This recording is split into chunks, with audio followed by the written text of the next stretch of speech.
فإن الله غفور رحيم صدق اللہ مولانا العظیم۔ مجلس کے آداب بیان ہوئے تھے، پھر اس آیت کو دہرا لیجئے۔ یا ایھا الذین آمنوا، اے وہ لوگوں جو ایمان لا چکے ہو، اذا قیل، جب کہا جاتا ہے، لکم تم سے، تفسحوا فی المجالس، بیٹھنے کی جگہ میں کشادگی پیدا کرو، وسعت پیدا کرو، فافسحوا، تو تم وسعت پیدا کرو، یفسح اللہ لکم، اللہ تعالی وسعت پیدا کرے گا، لکم تمہارے لیے۔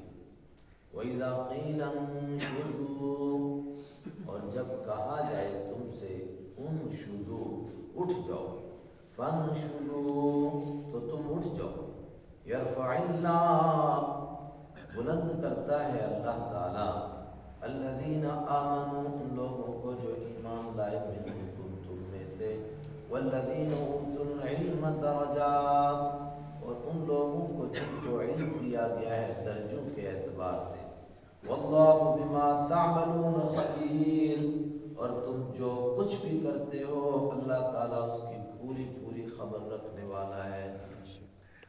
پس منظر میں عرض کر چکا کہ حضرت رحمت عالم صلی اللہ علیہ وسلم کو پسند تھا کہ لوگ مجلس میں ڈھنگ سے بیٹھیں، اور خاص طور سے آپ بڑے صحابہ کرام کا احترام فرماتے تھے۔ ایسے وقت میں آپ چاہتے تھے کہ مجلس کا دائرہ وسیع کیا جائے تاکہ باہر سے آنے والوں کو جگہ ملتی رہے۔ آپ صلی اللہ علیہ وسلم کا ارشاد ہے، خیر المجالس، بہترین مجلس وہ ہے جس میں کشادگی ہو، اور بدترین مجلس وہ ہے جس میں کشادگی نہ ہو اور بیٹھنے کی جگہ نہ ہو۔ تو آپ چاہتے تھے کہ کشادگی پیدا کیا جائے، دائرہ وسیع کیا جائے، لیکن بعض منافق خاص طور سے دائرہ تنگ کرتے تھے تاکہ بڑے صحابہ کرام اگر دیر میں آئیں تو ان کو جگہ نہ ملے۔ اور میں نے عرض کیا کہ واقعہ بھی پیش آیا، جمعہ کے دن آپ صلی اللہ علیہ وسلم مسجد نبوی کے برابر میں جو صفہ کا چبوترا تھا، جو سمجھو حضرت رسول اکرم صلی اللہ علیہ وسلم کی درسگاہ تھی، آپ اس میں تشریف فرما ہوئے، لوگ مسائل پوچھنے لگے، اتنے میں حضرت ثابت بن قیس رضی اللہ تعالی عنہ بدری صحابی تشریف لائے۔ آپ نے فرمایا ان کو جگہ دے دو۔ اس پر کچھ منافق اور چوڑے ہو کر بیٹھ گئے تاکہ ہماری اہمیت بنے اور ان کو جگہ نہ ملے۔ ایسے وقت میں اللہ تعالیٰ نے ایمان والوں کو ادب سکھایا، تفسحوا فی المجالس، بیٹھنے کی جگہ میں وسعت پیدا کرو۔ اس سے آپ اور ہم سمجھیں کہ اسلام چاہتا کیا ہے، انسانوں کو ادب سکھا رہا ہے، سلیقہ سکھا رہا ہے۔ جب بیٹھنا ہو تو کیسے بیٹھیں، فرمایا ایک گول دائرہ بنا کر بیٹھیں، بے ڈھنگے طریقے سے نہ بیٹھیں۔ جب گول دائرہ بنائیں تو اس کو ذرا کشادہ کریں تاکہ باہر سے آنے والوں کو جگہ بھی مل جائے، اور اندر بیٹھنے والوں کو چاہیے کہ آنے والوں کے لیے جگہ پیدا کرنے کی کوشش کرے۔ خود رحمت عالم صلی اللہ علیہ وسلم مسجد نبوی میں تشریف فرما تھے، ایک صاحب باہر سے تشریف لائے، آپ نے فرمایا آئیے آئیے، فتحرک، آپ اپنی جگہ سے ذرا ہٹ گئے اور ان کے لیے جگہ پیدا کرنے لگے اپنی جگہ چھوڑ کر کے۔ انہوں نے کہا وَإِنَّ لِلْمَكَانِ سَعَةً، جگہ تو کافی ہے، آپ کیوں اپنی جگہ سے ہٹ رہے ہیں؟ آپ نے فرمایا آنے والے کا حق ہے کہ جو بیٹھنے والے ہیں اس کو عزت و احترام سے بٹھانے کی جگہ پیدا کریں۔ کیا ادب سکھایا گیا۔ ہم صرف سمجھتے ہیں کہ شاید کچھ پوجا پاٹ کے کاموں کا نام مذہب ہے۔ یہ کیوں سمجھتے ہیں کہ مذہب آج اسی کا نام ہے؟ جتنے بھی دنیا کے مذاہب ہیں ان سے پوچھو کہ انسان زندگی کیسے گزاریں گے، ان کے پاس کوئی اس کا نظام نہیں ہے۔ ان سے پوچھو کہ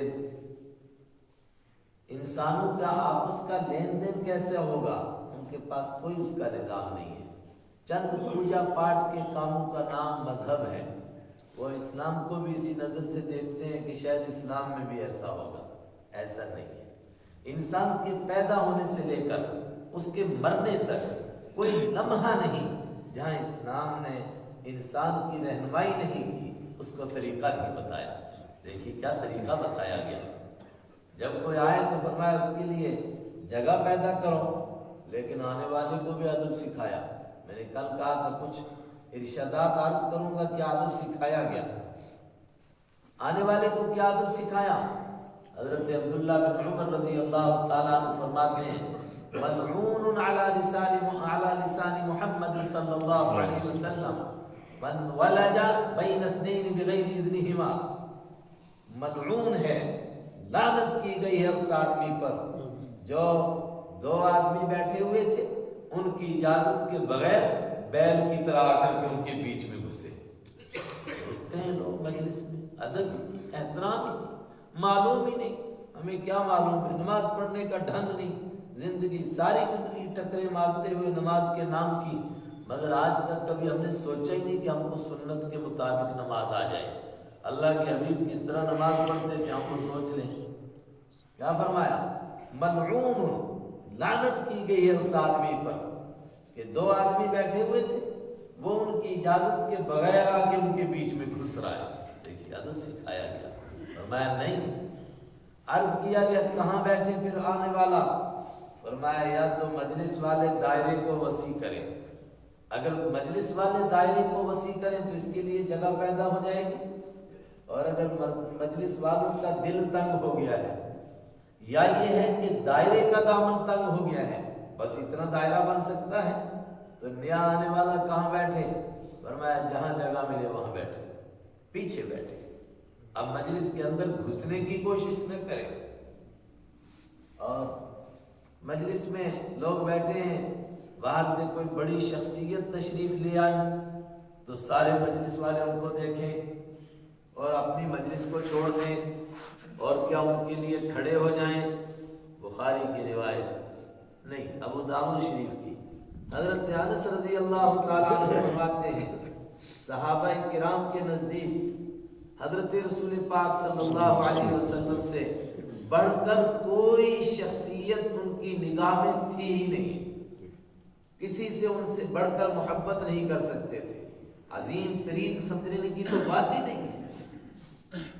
حضرت جابر بن عبداللہ فرماتے ہیں میرے والد صاحب نے ایک خواب دیکھا، میں نے شاید یہ حدیث عرض کی کبھی، اس خواب کا خلاصہ یہ تھا کہ غزوہ احد میں اللہ تعالیٰ مجھے شہادت نصیب کرے گا، دوسرے دن صبح کو غزوہ احد ہونا ہے، رات کو بیٹے کو وصیت فرمائی، فرمایا بیٹے تجھے معلوم ہے کائنات میں مجھے تجھ سے بڑھ کر کسی سے محبت نہیں سوا رسول اللہ صلی اللہ علیہ وسلم، مگر حضور کو چھوڑ کر کے آپ سے زیادہ میں تجھ سے نہیں محبت کر سکتا ہوں، تو حضور سے زیادہ محبت ہے۔ پھر کچھ وصیتیں فرمائیں، اس میں تھا کہ اپنی بہنوں کا خیال رکھنا، میرے اوپر کچھ قرضہ ہے اس کا خیال رکھنا وغیرہ وغیرہ، لیکن وہاں یہ لفظ ہے کہ میں تجھ سے بڑھ کر کے کائنات میں کسی سے محبت نہیں کرتا سوا شخص رسول اللہ، اللہ کے رسول صلی اللہ علیہ وسلم کی ذات گرامی کے سوا آپ سے زیادہ محبت کرتا ہوں۔ حضرت انس فرماتے ہیں حضور سے بڑھ کر کے صحابہ کے نزدیک کوئی محبوب نہیں تھا، لیکن اللہ کے حبیب صلی اللہ علیہ وسلم تشریف لاتے تو صحابہ نہیں اٹھتے تھے، اذا رأوا لم يقوموا، جب صحابہ حضور کو دیکھتے کھڑے نہیں ہوتے۔ عرض کیا گیا کیوں؟ فرمایا اس لیے کہ وہ سمجھتے تھے کہ حضور صلی اللہ علیہ وسلم خود اس کو پسند نہیں فرماتے، اور ہمارے معاشرے میں تو اسی کو سمجھتے ہیں ادب اور احترام کہ جب کوئی آئے تو سب کھڑے ہو جائے اس کے سامنے، اور ویسے یہ تو بڑی عجیب ہی ہمارے معاشرے کی ہے نا، خوبی کہیے کہ خرابی کہیے کہ ہر جگہ تو یہ سمجھتے ہیں کہ کسی کے آنے کے اوپر لوگ اس کا ادب و احترام کرتے ہیں، جھکتے ہیں۔ ہمارے یہاں تو ادب و احترام اس کو سلامی پیش کی جاتی ہے اکڑ کر کے، بڑے افسر کے سامنے تھوڑی تھوڑی دیر کے بعد چھوٹے پولیس والے افسر اکڑتے ہیں، آدمی سوچتے ہیں کو کیا کرنٹ لگ رہا ہے، وہ اکڑتے رہتے ہیں۔ یہ کوئی نئی بات نہیں ہے، بخاری کی روایت موجود ہے، آپ صلی اللہ علیہ وسلم نے فرمایا تم عجمیوں کی طرح مت بنو۔ عجمی کون؟ آپ کے سامنے ایرانی تھے، ہندوستانی بھی اسی میں آئے۔ فرمایا عجمیوں کی طرح مت بنو کہ ایک آدمی باہر سے آتا ہے تو دوسرے لوگ اس کے لیے کھڑے ہوتے ہیں اور بت بن کر کے کھڑے رہتے ہیں۔ فرمایا ہم اس طرح نہیں ہیں، میں یہ چیز لے کر تمہارے پاس نہیں آیا۔ حضرت ابو بکر رضی اللہ تعالیٰ نے ایک مشہور صحابی ہیں، ایک عدالت میں گواہی دینے کے لیے تشریف لائے، حدیث میں موجود ہے۔ جب تشریف لائے حضرت ابو بکر بڑے عظیم ترین صحابی ہیں، غزوہ طائف کے موقع پر جن لوگوں نے قلعے کے اندر سے، چونکہ اکثر اس معاشرے سے لوگ تنگ ہوتے ہیں لیکن لوگ بول نہیں پاتے ہیں، تو محاصرہ تھا طائف کا، اندر جو غریب و غربا تھے وہ تنگ تھے ان سے، لیکن وہ ان کو مسلمان بننے نہیں دیتے تھے۔ تو کچھ لوگوں نے حکمت لڑائی تو کسی بہانے سے وہ قلعے کی دیوار پر چڑھے اور دیوار سے چھلانگ لگا کے نیچے آ گئے۔ تو وہ رڑک کر کے نیچے آئے تھے، ان میں حضرت ابو بکر بھی تھے، اس لیے ان کا نام ہی پڑ گیا رڑکنے والے، بڑے صحابی تھے۔ تو کسی مقدمے کی گواہی دینے کے لیے تشریف لائے، جب لا رہے تھے تو ایک دم لوگ ان کے لیے کھڑے ہوئے اور کہا تشریف تشریف، وہیں کھڑے ہوئے۔ فرمایا نہ، پہلے بیٹھو اپنی جگہ، میں اس طرح نہیں آؤں گا۔ لوگوں نے کہا حضرت ہم کو آپ سے محبت ہے۔ فرمایا اتنی نہیں ہے جتنی مجھ کو اللہ کے نبی سے محبت ہے لیکن جب حضور نے نہیں اجازت دی تو تم کیسے بیٹھو؟ حضرت معاویہ رضی اللہ تعالیٰ عنہ سے روایت ہے، فرمایا جو جس کے دل میں یہ خیال آئے کہ میں کسی مجلس میں جاؤں تو لوگ میرے لیے کھڑے ہوں، اس کو اس کے لیے تیار رہنا چاہیے کہ اس کو جہنم میں فرش بنایا جائے اور لوگ اس کا روند روند کر کے چلے اس کے اوپر۔ انسانوں کو ادب سکھایا گیا، مجلس میں بیٹھ گئے۔ آپ نے فرمایا ایک آدمی مجلس میں بیٹھا کسی کام سے اٹھا ہے، فَأَحَقُّ أَن يَجْلِسَ عَلَيْهِ، اس کا حق ہے کہ وہ واپس آ کر اس جگہ بیٹھے۔ دوسرے آدمی نے دیکھا جگہ خالی ہوگی، فٹافٹ اس پر قبضہ کیا، لیکن دیکھیے کہاں نظر ہے۔ آپ نے فرمایا مگر ایک شرط ہے، جو بیٹھا ہے پہلے سے مجلس میں اگر کسی کام سے باہر گیا ہے تو وہ اپنی کوئی علامت چھوڑ کر کے جائے، وہاں کوئی رومال رکھ دے، ٹوپی رکھ دے، کچھ رکھ دے، تاکہ آنے والوں کو پتہ چلے کہ یہاں کوئی بیٹھا ہوا تھا۔ ادب سکھایا، ادب سکھایا۔ فرمایا جائز نہیں ہے کسی ایسے انسان کے لیے من کان یؤمن باللہ والیوم الآخر، کسی تاکید جو اللہ کو مانتا ہے، اللہ کے اور آخرت کے دن کو مانتا ہے، کہ وہ باہر سے آئے اور کسی بہانے سے کسی کو مجلس میں سے اٹھائے اور خود اس کی جگہ بیٹھ جائے۔ ایک مسجد میں مجھے بلایا گیا عید کے دن، ماشاءاللہ بڑی عظیم ترین مسجد تھی۔ تو مسجد کے جو لیڈر صاحب تھے، مسجد کے متولی ہوتے ہیں، تو اب وہ ہوتے ہیں کیا کہتے ہیں کمیٹی کے صدر صاحب یا جو بھی بناتے ہیں، تو وہ کھڑے تھے تو پہلی صف میں سے پیچھے بیٹھو، پھر کوئی باہر سے لیڈر آتا تھا اس کو آگے بٹھاتے تھے۔ تو مجھے بلایا تھا تقریر کے لیے، تو میں نے یہ ساری حدیثیں سنائی۔ ماشاءاللہ آج تک دوبارہ اس مسجد میں مجھے نہیں داخل ہونے کی اجازت ملی۔ میں نے کہا مجھے معلوم ہے دوبارہ نہیں بلایا، ایک ہی دن میں نے سارا سنایا، میں نے کہا دوبارہ تو بلائیں گے۔ ادب سکھایا گیا۔ دیکھیے فرمایا کوئی آدمی مجلس سے اٹھے، دوسرا اس کی جگہ قبضہ نہ کرے، اس کو چاہیے کہ نشانی رکھ کر جائے۔ اور ایک صحابی فرماتے خود رسول اکرم صلی اللہ علیہ وسلم بھی نشانی رکھتے تھے، صحابہ کو سکھانا تھا نا، حالانکہ آپ کی جگہ کون بیٹھتا، لیکن خود فرمایا ایک مقام پر آپ مجلس سے اٹھے باہر تشریف لے گئے، مگر اپنی جوتیاں مبارک وہاں رکھی تاکہ پتہ چلے کہ یہاں کوئی بیٹھا ہوا تھا۔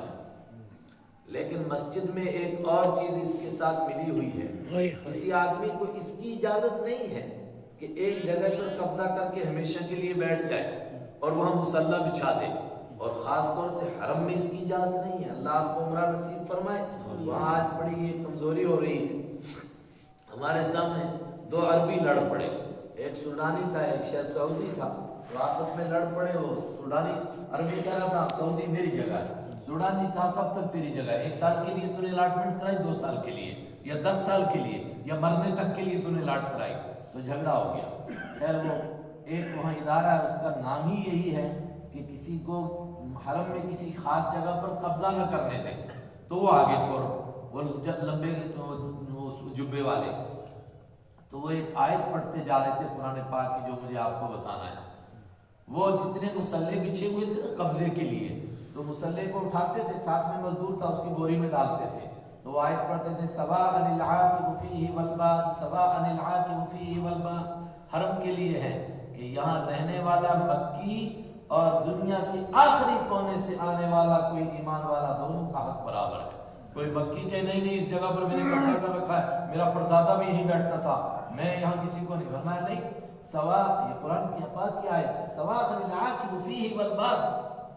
ایک خاص مکی آدمی تھا، اس نے 2 کرسیاں رکھی ہوئی، وہ جیسے یہاں کیسی ہوتی ہے معذور کی ایسی 2 کرسیاں، ایک پر خود بیٹھا تو ایک اپنے شاید کوئی آنے والا تھا اس کے لیے، تو وہ آ گیا، اس نے کہا کہ وہ اٹھانے لگا کرسی کو، اس نے کہا واللہ ھذا حقی، یہ میری ہے. اس نے کہا حقی اجلس علی، اگر تمہاری تو اس پر بیٹھو، وہ اس پر بیٹھا، اب اس پر بیٹھا تو اس کی خالی ہو گئی، اس نے وہ پکڑ لی. اس نے کہا واللہ ھذا حقی، یہ میری ہے. اس نے کہا اجلس علی، اس پر بیٹھ. وہ سمجھ نہیں رہا، اب وہ اس پر بیٹھا، وہ خالی ہو گئی، اس نے وہ پکڑ لی. اس نے کہا لک واحد، آپ کے لیے ایک ہی ہے، 2 کرسیاں آپ کو بچھانے کی اجازت نہیں. کیوں؟ اس سے معلوم ہوا کہ مسجد میں آپ کسی ایک جگہ پر قبضہ نہیں کر سکتے، جہاں آپ پہنچ گئے جگہ ملی وہیں بیٹھ جائیں. ترجمہ رہ جائے گا، ورنہ مجلس کے آداب میں اور بہت باتیں. بیٹھنے کا طریقہ سکھایا آپ نے. رحمت عالم صلی اللہ علیہ وسلم کے بیٹھنے کی حیت 3 طریقے سے بیان ہوئی. ایک طریقہ آپ کے بیٹھنے کا، مسجد میں اکثر آپ بیٹھتے تھے جیسے یہ ہمارے چودھری صاحب بیٹھے نا، ایسے ٹانگیں اوپر کی ہوئی اور ایسے، یہ جیسے ہی بیٹھے بزرگ تو دونوں اوپر ایسے پکڑ لیتے. یہ عاجزی کے بیٹھنے کا طریقہ ہے اور اس میں نیند کم آتی ہے. اور حضرت قیلہ رضی اللہ تعالیٰ عنہ ایک صحابی خاتون ہے، وہ فرماتی ہے کہ میں نے تو حضور کو ایسی طرح بیٹھے ہوئے دیکھا، میں کب کبا گئی، میں گھبرا گئی کہ حضور ایسے بھی بیٹھتے ہیں. کیسے؟ عاجزی کے ساتھ. عرض کیا کیا طریقہ تھا عاجزی کے ساتھ بیٹھنے کا؟ کہا جس طرح تم اتحیات میں بیٹھتے ہو اس طرح بیٹھے ہوئے، مگر سر گھٹنوں کے ساتھ لگایا ہوا، عاجزی کے ساتھ اللہ کے سامنے. آپ فرماتے تھے میں بندہ بن کر کے رہنا چاہتا ہوں اپنے مالک کے سامنے، عاجزی کے ساتھ بیٹھتا ہوں. لیکن اس طرح زیادہ دیر آدمی نہیں بیٹھ سکتا ہے. تو صحابہ فرماتے ہیں فجر کی نماز کے بعد آپ کافی دیر بیٹھتے تھے مسجد میں، اکثر سورج کے نکلنے تک، اور لوگوں کو پوچھتے تھے کسی نے کوئی خواب دیکھا، پھر کوئی بیان کرتا تھا خواب. تو ایک مرتبہ تو آپ نے فرمایا کسی نے کوئی خواب دیکھا اور کوئی نہیں تھا. آپ نے فرمایا کسی نے کہا ہم نے نہیں دیکھا. آپ نے فرمایا میں تمہیں اپنا خواب سناتا ہوں. اور پھر آپ صلی اللہ علیہ وسلم نے ایک لمبا قصہ سنایا جو آپ کے خواب کی ایک طرح کی معراج ہے. اور اس میں ایک بات خاص طور سے میں ان لوگوں سے عرض کرتا ہوں جن کو کچھ بھی قرآن پاک یاد ہے، تھوڑا سا بھی یاد ہے، وہاں یہ نہیں ہے کہ صرف حافظوں کے لیے. بخاری کی حدیث ہے، حدیث میں کمزوری نہیں ہے. وہاں کیا ہے؟ آپ نے فرمایا میں نے خواب میں دیکھا 2 آدمی آئے مجھے لے کر چلے، پھر مجھے یہ دکھایا وہ دکھایا. بہت لمبا قصہ ہے. اس قصے میں فرمایا ایک جگہ میں گزرا تو ایک آدمی لیٹا ہوا ہے، دوسرا اس کے پاس بیٹھا ہوا ہے. تو یہ جو لیٹا ہوا ہے یہ بیٹھا ہوا کیا کرتا ہے، اس کو اتنا بڑا ایک پتھر مارتا ہے اس کے سر پر، تو اس کا سر ٹکڑے ٹکڑے ہو جاتا ہے، پتھر دور چلا جاتا ہے. یہ جاتا ہے تو اس پتھر کو پھر اٹھا کر لاتا ہے، تب تک اس کا سر ٹھیک ہو جاتا ہے. پھر اٹھاتا ہے، پھر مارتا ہے اس کے سر پر، پھر پتھر دور جاتا ہے، یہ پھر پتھر اٹھانے جاتا ہے، اس کا سر برابر ہوتا ہے، پھر مارتا ہے. تو میں گھبرا گیا. میں نے پوچھا کہ یہ کون ہے، یہ کس کی سزا دکھائی جا رہی ہے؟ بڑی خطرناک بات ہے. آپ نے فرمایا، حضرت جبرائیل اور میکائیل نے فرمایا یہ آپ کی امت کا وہ آدمی ہے جس کو اللہ تعالیٰ نے قرآن پاک کا کچھ حصہ دیا تھا. فَنَامَ عَنْهُ لَيْلًا وَلَمْ يَعْمَلْ بِهِ نَهَارًا، جو رات کو قرآن چھوڑ کر کے سو گیا اور دن میں قرآن پر عمل نہیں کیا. رات کو چھوڑ کر سونے کا مطلب تو سمجھ گئے نا کہ کچھ قرآن پاک یاد ہے مگر تہجد نہیں پڑھے، رات کو اٹھا ہی نہیں، قرآن کی تلاوت ہی نہیں کی. اور جس کو پورا قرآن یاد ہو اور وہ نہ اٹھے تو کتنا بڑا جرم ہوگا، آپ سمجھ لیں. یہ تو وہ مجھے تو یہ سنانا تھا کہ فجر کے بعد اشراق تک آپ کیسے بیٹھتے تھے. صحابہ فرماتے چوکلی مار کر، جیسے امام صاحب بیٹھے نا 4 زانو کہتے ہیں اردو والے اس کو، چوکڑی مار کر اس طرح، قاری صاحب جیسے بیٹھے یہ بیٹھے اس طرح، فرمایا آپ 4 زانو بیٹھتے تھے۔ یہ 3 طریقے آپ کے بیٹھنے کے ثابت، لیکن پھر بھی مجلس میں جیسی گنجائش ہو، اگر زیادہ لوگ ہیں تو پھر سکڑ کر بیٹھو، کم لوگ ہیں تو ذرا پھیل کر کے بیٹھ جاؤ، نیا آدمی آئے اس کو جگہ دو، اور مجلس میں ڈھنگ سے بیٹھو، ترتیب سے۔ میں نے کل بھی بتایا تھا، گول دائرہ بنا بنا کر صحابہ بیٹھتے تھے، گول دائرہ، دوسرا آیا دوسرا گول دائرہ بن گیا، تیسرا گول دائرہ بن گیا، باقاعدہ صف کے ساتھ۔ اللہ تعالیٰ ہم کو اخلاق نبوی میں سے کچھ نصیب فرمائے، اللہ اکبر۔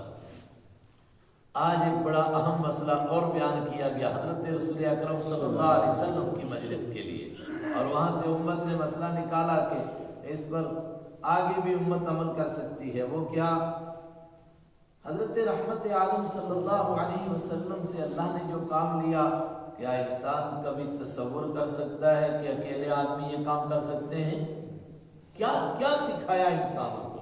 ادھر آپ کی زندگی کا لگتا ہے کہ 75% صرف جنگ میں گزر رہا ہے، ادھر سے حملہ، ادھر سے حملہ، ادھر سے مقابلہ، یہاں سازشیں وہاں سازشیں، اور اس کے باوجود امت کو سب کچھ سکھاتے بھی جا رہے ہیں۔ ایسے وقت میں وہ لوگ جو اندر سے کالے تھے، منافق، وہ کیا کرتے تھے؟ چونکہ ان کے اندر چھپا ہوا کفر تھا، تو وہ دوسروں کو بیوقوف بنانے کے لیے کہ ہم منافق نہیں ہیں، آپ صلی اللہ علیہ وسلم کے ساتھ لگ لگ کر چلتے تھے، تاکہ پتہ چلے ہم بڑے پکے عاشق ہیں جی، بہت پکے ایمان والے ہیں۔ اور ہم کو بھی بچنا چاہیے کہ بہت سارے لوگ کہتے رہتے بہت محبت، آپ بہت اچھی بات، بہت آپ کی باتیں اچھی لگتی ہیں، مطلب کچھ کہنا ہے، اس کے پیچھے کچھ چھپا ہوا ہے۔ اللہ ہم کو بچائے اس چاپلوسی سے۔ وہ چاپلوسی سے کام لیتے تھے۔ عبداللہ بن ابی جو منافقوں کا سردار ہے، اس کے لیے تو حدیث میں موجود ہے کہ ایسا بدبخت آدمی غزوہ احد کے میدان جنگ سے 300 لوگوں کو لے کر الگ ہو گیا، لیکن کرتا کیا تھا؟ جمعہ کے دن مسجد نبوی میں محراب کے برابر میں کھڑا ہوتا تھا، محراب نہیں تھی تب، لیکن جہاں نماز پڑھتے اس کے برابر میں کھڑا ہوتا تھا، اور لوگوں کو کہتا تھا ایھا الناس ھذا رسول اللہ بین ظہرانکم، یہ اللہ کے حبیب تشریف لا رہے ہیں، تمہارے بیچ میں ہیں، حضور کا احترام کرو، احترام کے ساتھ بیٹھو اور غور سے حضور کی بات سنو۔ بھئی تجھے کیا ضرورت ہے لوگوں کو دکھانے کے لیے کہ میں بڑا گہرا تعلق رکھتا ہوں؟ غزوہ احد کے دوسرے دن جو جمعہ آیا، اگلا جمعہ، اس جمعے کو بھی اس نے یہی کام کیا۔ اس پر حضرت عمر رضی اللہ تعالیٰ عنہ سے رہا نہیں گیا، اور انہوں نے کہا کہ بیٹھ جا ملعون، تجھے ہم جانتے تو کتنے پانی میں ہے، تجھے کس نے اجازت دی ہے تو یہ تقریر بھاشن جھاڑے؟ اس پر وہ بڑبڑاتا ہوا مسجد کے سے باہر نکل گیا۔ وہ آج کے زمانے میں واک آؤٹ کیا کہ لوگ میرا ساتھ دیں گے، لیکن اس بدبخت کے ساتھ ایک بھی نہیں کیا، لوگ ڈر گئے۔